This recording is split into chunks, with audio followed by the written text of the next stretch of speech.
Hey y'all, welcome to Happy Days Farm. I'm Penny and this is Adele.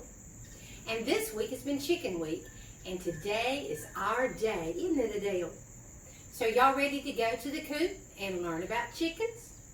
You ready to go Adele? Let's go! So we started chicken keeping in 2012. So it's been about 8 years now. And when we first started, we did not have a fence up, so we just felt it was very important to protect our girls and ourselves while we're out here with them and they're foraging.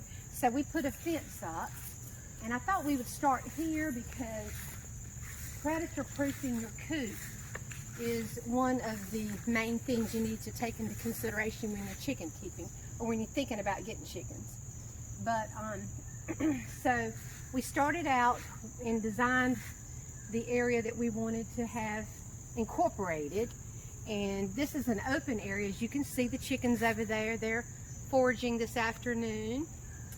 And we started with some 4x4 posts in the ground about a foot or so, and then we put this 1-inch vinyl coated welded wire on. But first we put the decorative white vinyl post covers up, and then put this fence up, and we added a bed around the perimeter of the fenced in area. That helps keep the predators away a little bit more, because see, if they try to dig in, they're going to have to dig through all this, and they're going to have to dig down the 12 inches or so to get in. So predator proofing is very important to incorporate in your chicken keeping.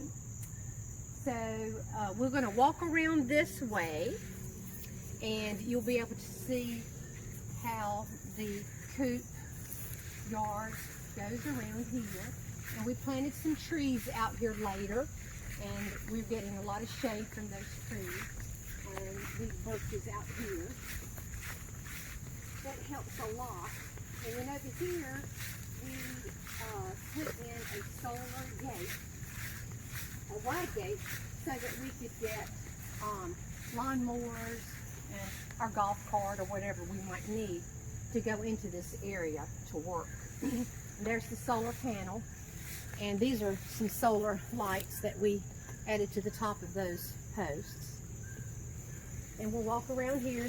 As you can see, the larapi planted along here.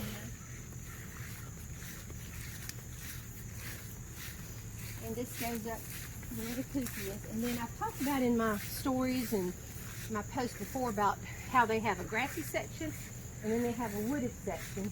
And the chicken yard goes all the way back behind the cabin and then back into the woods. And we'll go in there and you can see that. And then I'm going to explain about our coop, tell you about that, and let you see that. And we'll just talk and go along. So come on. And here's our walk-in gate. And these gates are made out of metal. And then we have the vinyl coated here. So it's pretty maintenance free that way. So let's go on in. So we planted these crepe myrtles. We didn't have these either, and we're really hot here in the summertime, so it was important to shade our coop. So I planted these crepe myrtles, and I wanted them to canopy over the coop, and I think it's done that beautifully. And when we didn't have the crepe myrtles, we used this shade here that we could pull down, and we can still pull that down if it rains or if we're going to have high winds or snow or something like that. And I think the pavers, we put brick pavers in to help with the predator proofing also, because they can't dig in that way.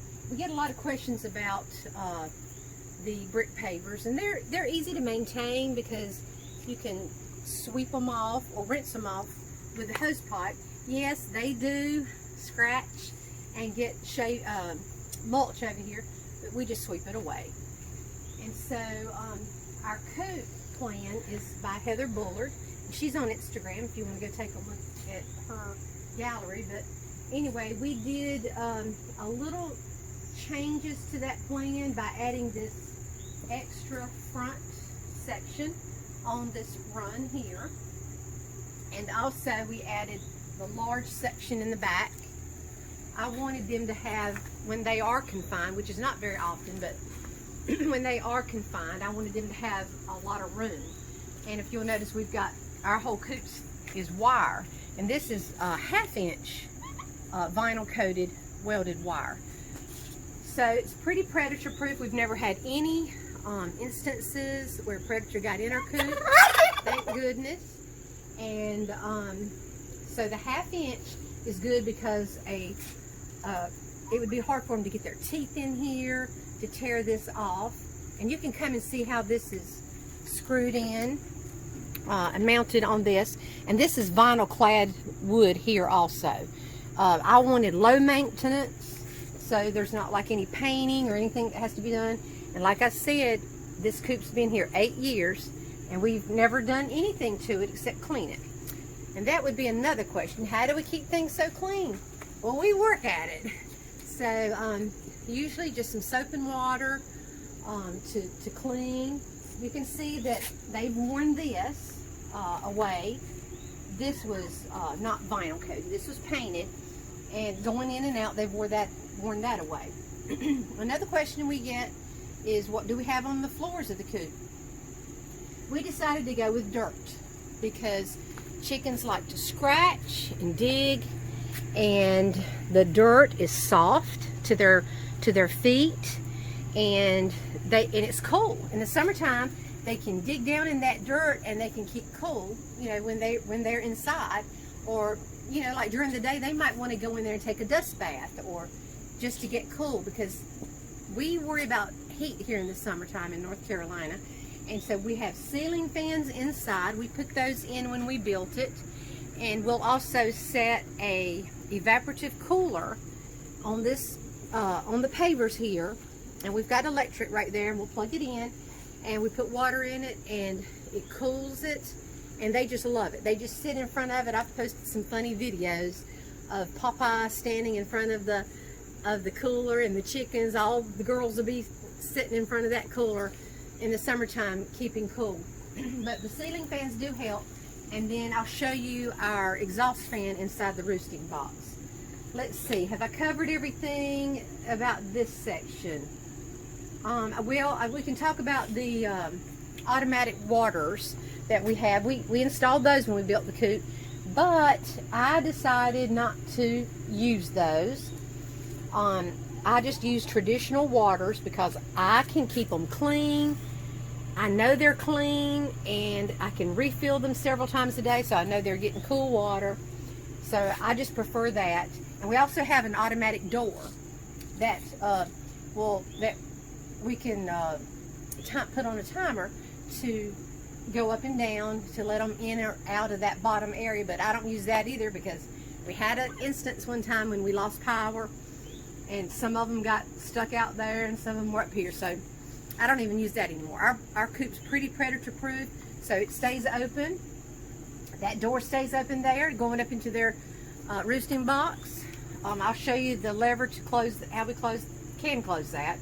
But we just leave everything open at night, and so far everything's been good.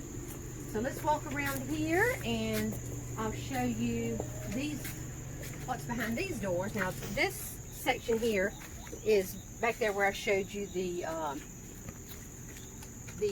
automatic waters and an area they can go. And we use these carabiner hooks here. We have like a double lock system here with these latches, and this that we can hook the carabiner to, because raccoons are pretty smart, and we wanted to make it hard for them if they figured out how to get in. So anyway, that's a section there that the chickens have access to, and we can get in there and clean or whatever we need to do. So that's pretty good for that.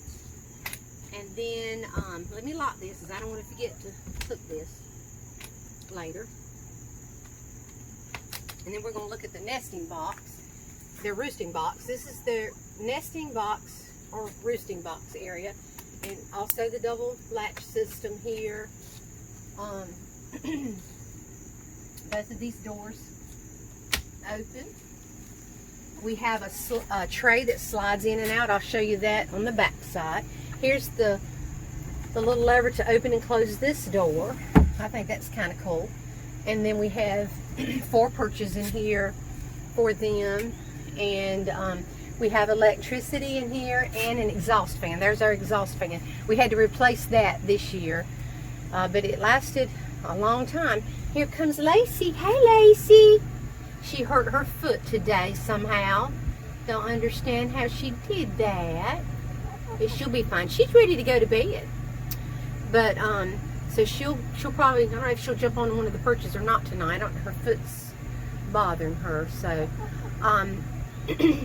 I've been asked also how many chickens we can keep in here. And I think the maximum we've had is 20. And it did fine because Bella, you remember our special needs chicken, she sleeps on that perch over there in front of one of the nesting boxes. Woo!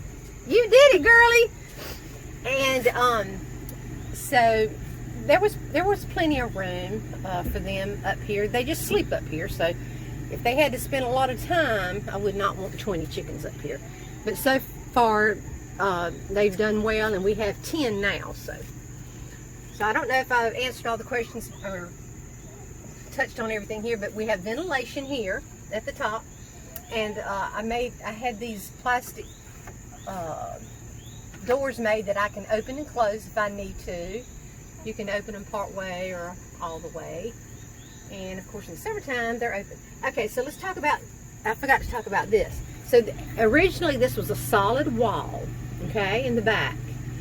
But I cut out this hole and installed the 1-inch welded, vinyl coated welded wire on that. Kept the cutout, and we can put the cutout section that we cut out back on there in the wintertime to provide extra warmth. So this gives them a lot more ventilation and airflow. And we rigged that fan there, hung it up back there in the back, so at night they get a lot of air and circulation, which is really nice. Okay, so this is our nesting boxes at the top, and we have a couple of eggs in there, some of our pretty eggs, and we use shavings in here and nesting box herbs, which we mix ourselves. And if you'll go to our blog, it'll tell you what we use, and they enjoy that, and it helps hopefully keep away bugs, and just makes it soothing for them when they're up here laying. So that's the nesting boxes. Oh, let me tell you this about nesting boxes though. So we have 3, and we've seen this full capacity. We've seen as many as 2 or 3 in one box. It just seems like they all want to go to the same box. But I have seen the hotel full, or no room at the end with all the boxes occupied. So then down here is our storage cabinet, and this is where we keep our nesting box herbs and treats and our eggshells. I dry these eggshells for them, and the way I do these is I just wash them real good and put them on a paper towel, let them dry, and then I put them in a plastic bag, and I just take my hand and just break them up and then collect them in this jar. And this is really good for them. Gives them extra calcium, and they love these. And we also give them oyster shell.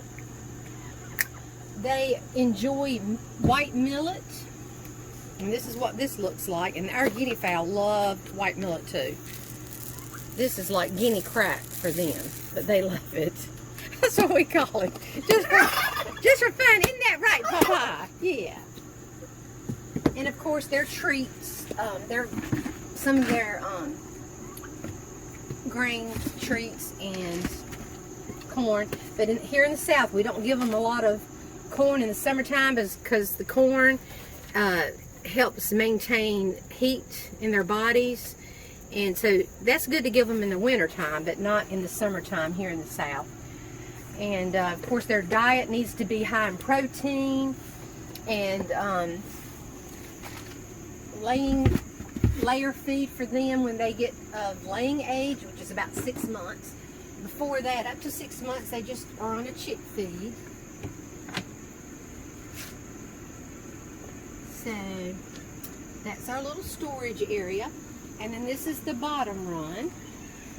And you can see the ceiling fan down there, and there's a large perch for them to get on, and we just hang their waters down there. And we've got that box there because when you put their feet over in their trays there, they won't dig it out as bad. And again, dirt floor here. Oh, here's the this view of the cutout we did, and here's our tray that slides in and out. You see that in the morning you can just pick the poop off. If you need to change this whole tray, we just pull it out and dump it. And then this folds up and closes in the winter time. You see, we like to leave it down in the summer because it's just extra ventilation. And so they have a pretty nice area down here. So let's talk about another question we get a lot, and that's how do we have grass in our coop area? Well, we seed it. We aerate and seed it in the fall. And when we do that, we put up a temporary fence here and just keep them over into the shady side for a couple weeks. And we can supplement them with some grass from the rest of the yard, or some herbs. They enjoy their herbs and stuff. But so yeah, they don't stay over here a lot. They're out here tonight because we're out here. They feel comfortable, and they have the canopy of that tree to kind of provide some protection from overhead predators. But I heard a hawk out here this afternoon, so Popeye will round them up and make them get over into the shady area if he thinks there's some danger. So let's walk back this way, and I'll show you their huge shady area. As you can see, there's lots of trees and things like that, and bushes and plants for them. And that's our storage shed where we keep bulk feed. It's a mess, just like yours probably is at home. But anyway, this is a play activity center for them that we got at Tractor Supply, and you'll see them on that a lot of times. And another box out here for their feed. But if you'll look down that way, you can see how far it goes. We have the rabbits over here, the turkey run and their house, and then on the end is the guinea coop that we got from Leonard Buildings.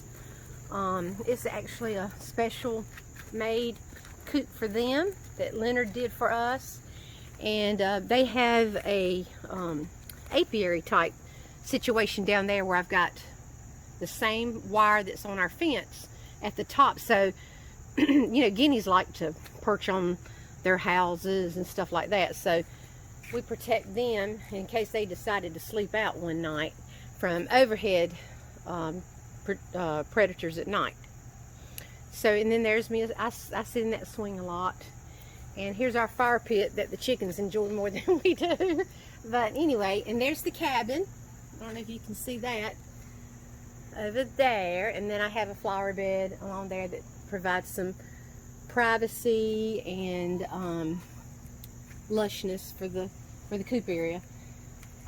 Right here is some fishing line that we put up because a few years ago we did have an owl to fly in here one afternoon about 3:30 in the afternoon and get one of our girls, broke our hearts. But when that happened, we decided to just take this fishing line and go back and forth, tied it to the trees and to the fence, and so far it's done a good job. and we feel better about the girls being out here. So we had one incident out here with an overhead predator, so hopefully that won't happen again. But anyway, I hope I've answered all your questions, or well, questions that I have received. If you have any other questions, just send me a DM. I'm happy to answer any questions you may have. We'll say that we do not eat our animals. They're just for our enjoyment and for their eggs, and they live out their lives here. One thing I would say, if you're thinking about getting chickens, is start small, because there's a thing called chicken math, and you'll end up with so many you'll be overwhelmed. But start small, and be sure to remember that predator proofing is important, their housing is important, water, clean water containers every day, and a good diet with a good food, good healthy balanced diet. So basically, enjoy your chickens, and I hope that I was helpful to you, and thank you for following along.